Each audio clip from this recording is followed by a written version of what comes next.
today's lesson, we are going to talk about report text. Ada yang sudah tahu report text? Ada yang sudah pernah mendengar? Atau ada yang sudah pernah mempelajarinya?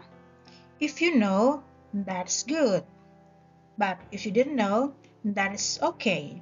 Because you are going to get to know after this. Nah, sebelum membahas lebih detail tentang report text, jangan lupa tekan tombol like, subscribe, dan loncengnya supaya kalian tidak ketinggalan dengan video-video pembelajaran berikutnya.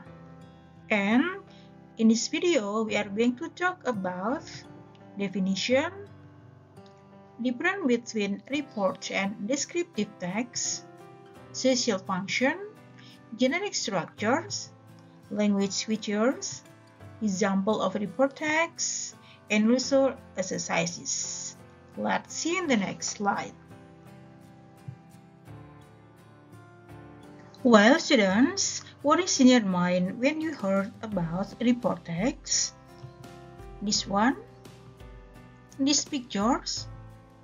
All these pictures? If you think all these pictures, that's good, because all these pictures can be created into a report text. So, the definition of the report text is the text which presents information about something in general. Jadi, report text itu menjelaskan sesuatu secara general, secara umum, seperti benda, makhluk hidup, atau juga dengan fenomena-fenomena yang lainnya. And also, report text menyajikan fakta-fakta secara jelas, tanpa opini dari si penulis, dan tanpa informasi yang tidak relevan. Jadi, semua isi dalam report text itu adalah fakta.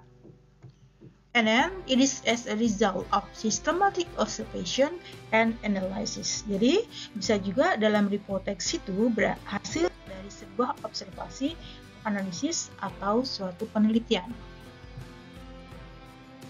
Nah, kalau kita belajar tentang report text, kadang-kadang kita bingung dan tertukar dengan descriptive text. Keduanya mempunyai struktur yang mirip, tapi ada yang membedakan. And the difference between reports and descriptive text is, in report text describe things in general and based on the fact or objective. Jadi di dalam report text ini menjelaskan atau memunculkan sesuatu yang bersifat umum dan sesuai dengan fakta. And in the descriptive text is to describe things in a specific. Tapi dalam descriptive text ini menjelaskan sesuatu, mengungkapkan sesuatu secara khusus, secara spesifik, dan biasanya memunculkan opini-opini dari si penulis. And the example of report text is school, and example of descriptive text is my school. Jadi contohnya adalah kalau kita ingin membicarakan mengenai school secara umum, jadi masuknya ke dalam report text. Kalau kita ingin menjelaskan my school, jadi sekolah saya, bukan sekolah-sekolah yang lain. Nah, itu masuk ke dalam deskriptif. Jadi tahu ya perbedaannya ya. Kalau secara umum, sekolah secara umum itu masuk ke dalam reports. Kalau misalnya sekolah saya yang akan kita deskripsikan, yang akan kita jelaskan, bukan sekolah-sekolah yang lain, itu masuk ke dalam deskriptif text. Jadi paham ya?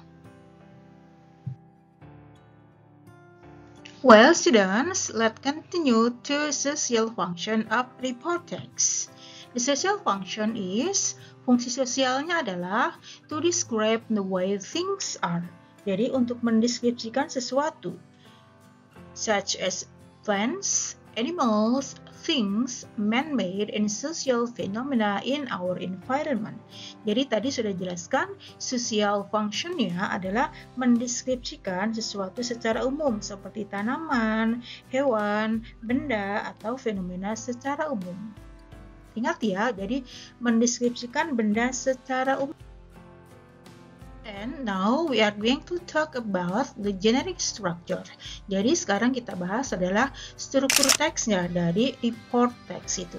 And there are two generic structure, ada dua. The first one is general classification and the second one is description. Jadi yang pertama adalah klasifikasi secara umum, penjelasan secara umum. Yang kedua adalah description, penjelasan secara detail. And in general classification, studying classification of general aspect of things like animal, public places, plant, which will be discussed in general. Ya, tadi sudah jelaskan untuk yang general classification ini adalah pengenalan objek yang akan kita bahas, yang akan kita jelaskan secara umum. Ini untuk yang general classification. And in a description, describe the things which will discussed in detail. Menjelaskan sesuatu, mendeskripsikan sesuatu secara detail. The part of components of object, the characteristics of the object, its strength and the weakness, for example.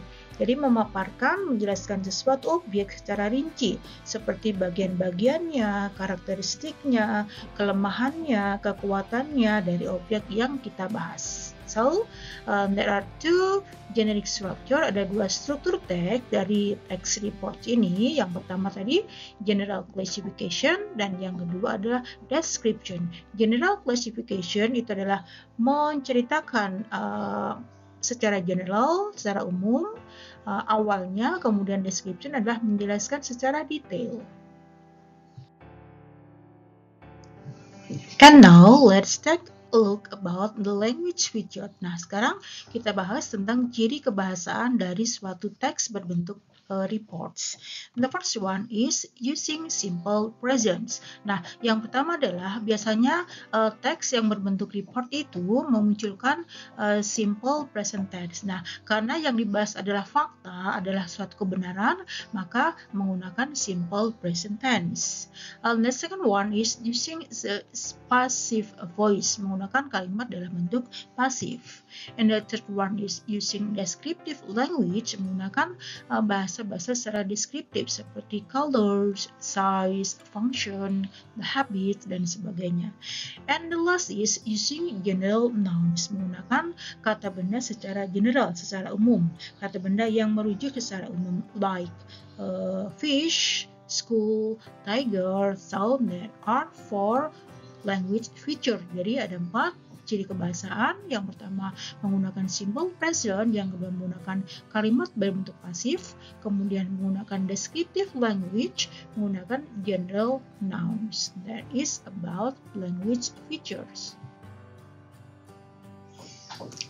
Well, students, let's discuss about the example of report text. Nah, sekarang kita bahas ada contoh report text. The title is school, jadi berjudul adalah sekolah. Nah, tadi sudah kita bahas kalau kita membicarakan sekolah secara umum masuk ke dalam report. Kalau kita membicarakan my school, sekolah saya, berarti masuk ke dalam descriptive. Jadi itu ya perbedaannya. And take a look for the example school. In the first paragraph, school is a building for children who want to study. School is an institution for formal education and designed for the teaching of students of pupils under the supervision from educator or teachers.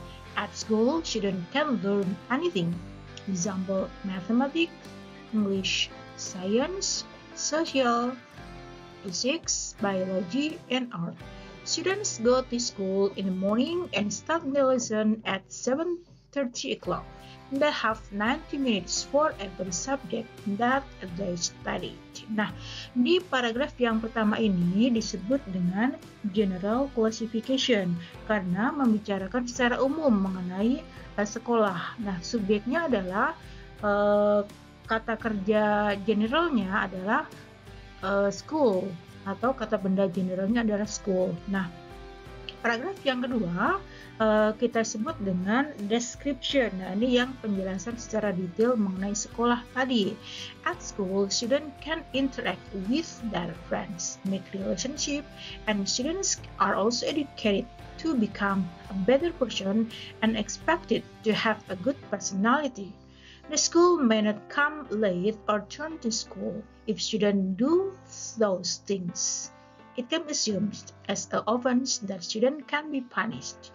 There are so many rules at school that cannot be broken and must be followed by all students. Schools usually have many classrooms. Besides that, there are library, mosque, canteen for lunch, teachers' rooms, teachers' office, field for sports, and etc. School has to be a comfort and pleasure place for students because students will spend most of their time at school. Nah, sekarang kita telaah, kita analyze untuk yang language feature-nya, ciri kebahasaannya. Tadi ada 4 ya, ciri kebahasaannya menggunakan simple present, menggunakan passive voice, menggunakan descriptive language, dan menggunakan general noun. Nah, general noun-nya sudah jelas, yaitu adalah school, kata secara umum, kata benda secara umumnya adalah school. Kemudian using the simple present. Nah, ini sudah dicetak merah. Yang bertanda merah ini adalah kalimat yang menggunakan atau yang mengindikasikan simple present. Ada is, ada can learn, ada go, kemudian ada have, kemudian ada can interact. Nah, ini masuk dalam simple present yang tercetak merah.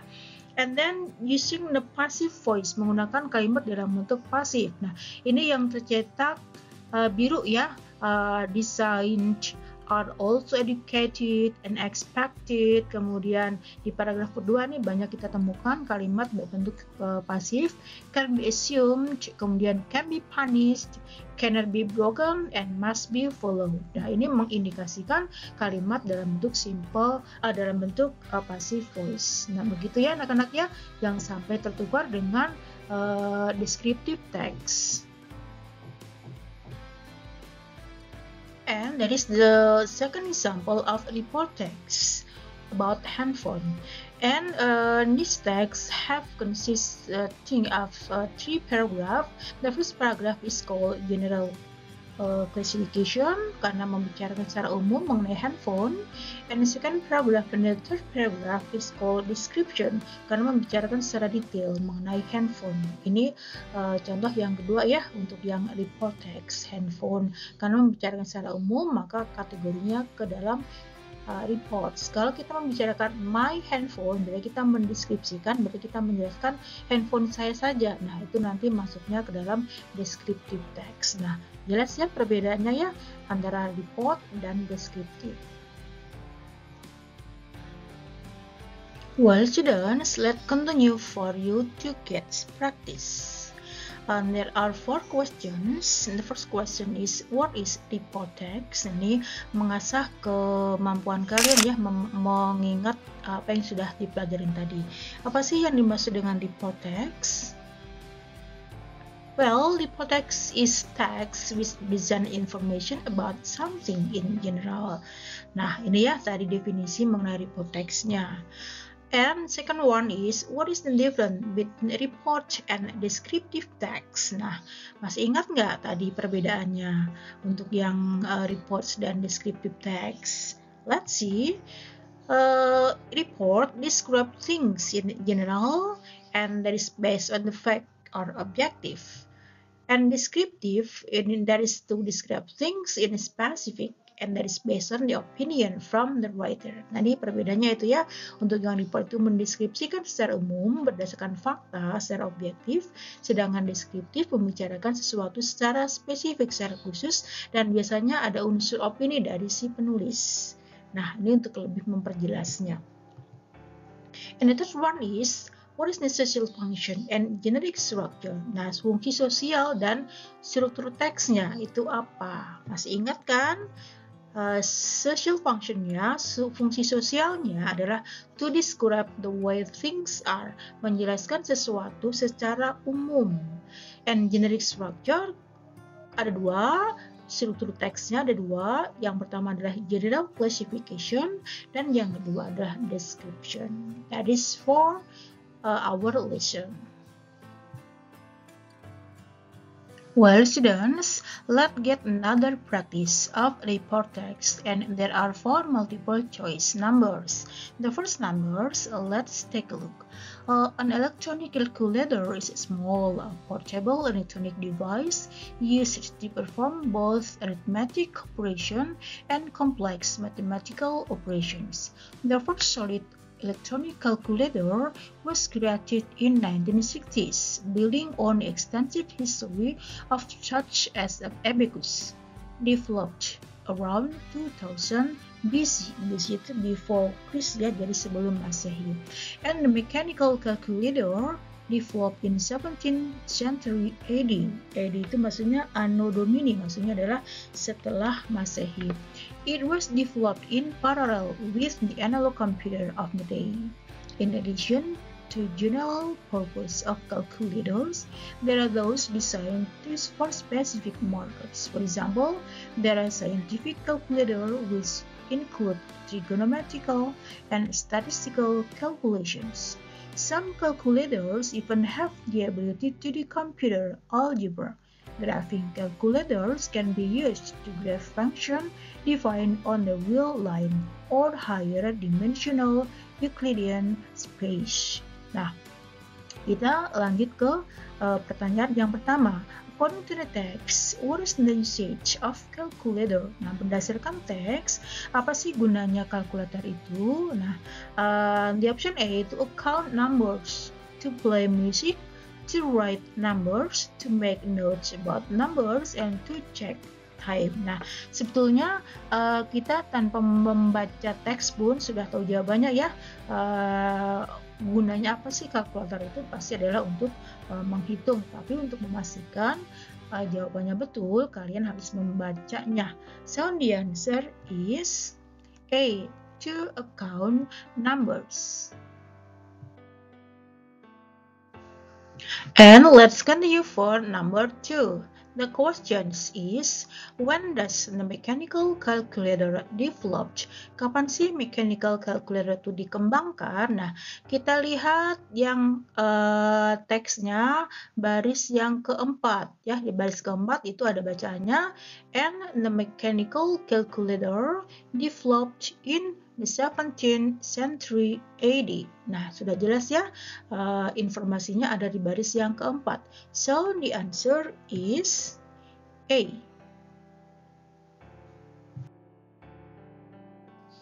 Yeah, and now for number 3. The question is, what is the meaning of extensive? Nah, kita lihat ya, ada di baris yang ketiga tuh, the building on the extensive history. Jadi, kata extensive ini maksudnya adalah a loyal, other, big, capacious, or inside. Nah, extensive kan besar ya.